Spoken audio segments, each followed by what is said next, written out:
This legendary assassin never imagined that after hustling for years in the world of contract killing, he'd one day end up getting bullied by a bunch of middle schoolers. What he thought would be a simple fake boyfriend act turned out to be far more complicated than expected. Noren's father dropped a bombshell. Whoever becomes her fiancé will inherit his company. That announcement didn't just attract students at school, but also elites and assassins from all walks of life. Just thinking about it gave Juzo a headache. Noren understood the danger and told Juzo he didn't need to keep pretending to be her boyfriend, so he wouldn't get dragged into trouble. But before she could finish, the school bully showed up. He confessed to Noren on the spot, boasting that only he could protect her. Watching him pester her non-stop, Juzo finally stepped in. He publicly declared that he was still Noren's boyfriend and told the guy to back off. Enraged, the bully, confident he could knock out grown men with one punch, lunged at Juzo, but Juzo crushed him effortlessly with one hand. After that, Juzo decided to keep up the act, so Noren wouldn't be harassed again. What neither of them noticed was someone watching from a distance. At a glance, he recognized Juzo as someone just like him. His mission this time was to get close to Noren and become her fiancé. Soon after,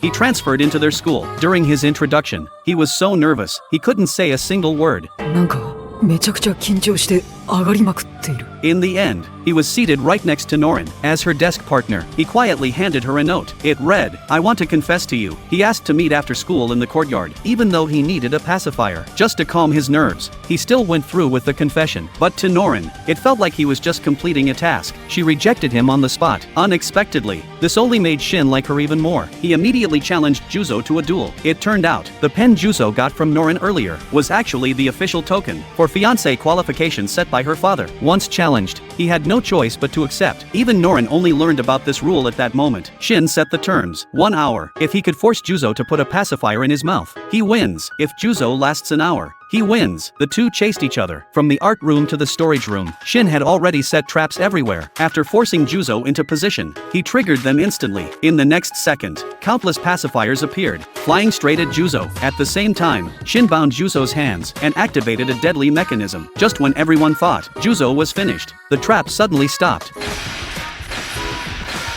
It turned out, Juzo had already seen through everything. During the fight, he had secretly grabbed a carving knife. As he leapt back, he threw it and disabled the mechanism. In the end, he held out for the full hour and won the duel.